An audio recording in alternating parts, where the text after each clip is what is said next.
mind, looking for a dime. James Locke in the house, gonna help you shine. Welcome to the Poole Locke YouTube channel. I'm James Locke. Today we're going to answer some of the Ask James questions of the day. And our first question is from Deborah. Deborah says, I heard there is a preferential tax treatment when you invest for dividends. Is that true? Absolutely. Absolutely, Deborah.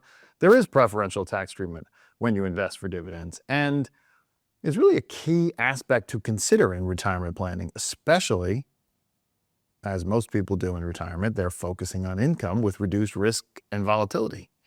So when you invest in traditional common stocks that pay dividends, those dividends are typically taxed at a lower rate, similar to capital gains.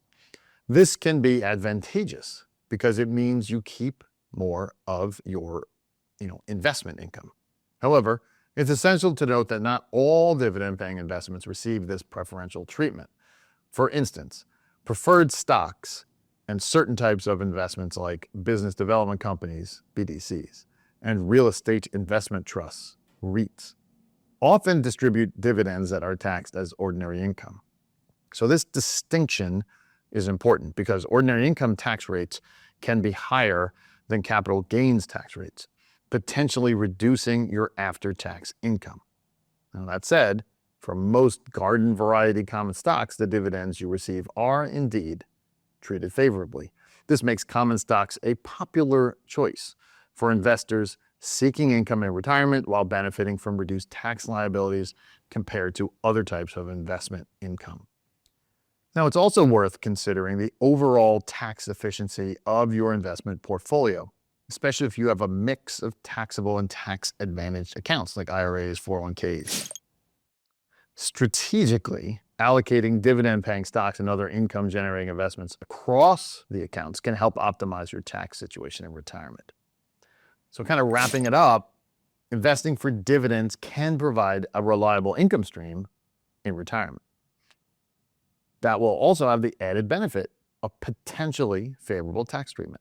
It's always wise to consult with a financial advisor or tax professional to ensure your investment strategy aligns with your retirement income goals and minimizes tax liabilities effectively. Hey, great question. And if you would like to send in your question, you can do so by emailing that question to poollocke@poollocke.com. We're going to move on to our second question. Our second question is from Devin. Devin says, my uncle touts the dogs of the Dow strategy. What are your thoughts on that? So first, what is the dogs of the Dow strategy? All right, let's look at that first. Well, the dogs of the Dow strategy is a straightforward approach to investing that focuses on dividend yield within the Dow Jones Industrial Average. Here's a bit more detail on how it works and some considerations to keep in mind. The strategy involves selecting the 10 stocks out of the 30 in the Dow Jones Industrial Average that have the highest dividend yields at the end of the year, typically on December 31st. These 10 stocks are then held for the following year. At the end of the year, the portfolio is rebalanced. Stocks that no longer rank in the top 10 for dividend yield are sold, and new stocks that have entered the top 10 are purchased.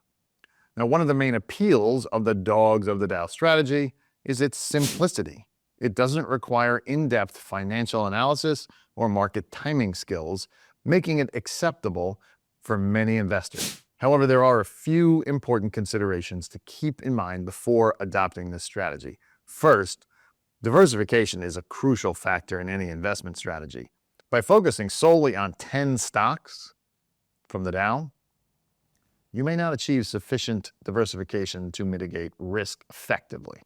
So financial experts typically recommend a broader portfolio to spread risk across different sectors and asset classes. This helps cushion against volatility and potential downturns in specific industries. Second, while the strategy emphasizes high dividend yields, it doesn't necessarily consider other fundamental aspects of the stocks, such as their growth prospects or valuation.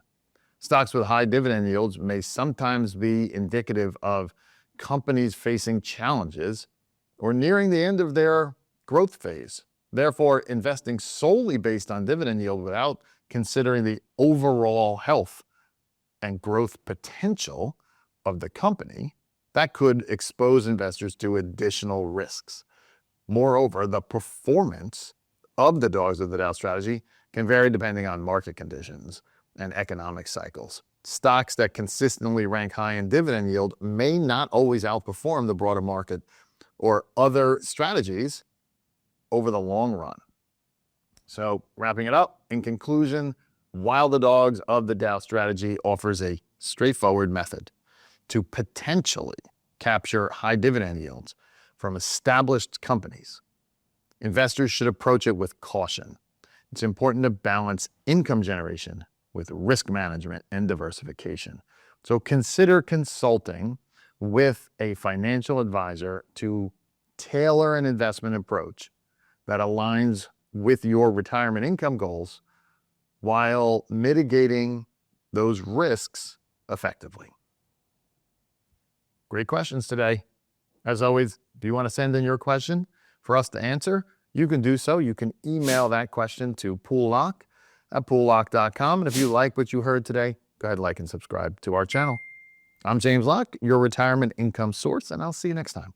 Money on my mind, looking for a dime. James Locke in the house, gonna help you shine. Retirement is near, don't you live in fear.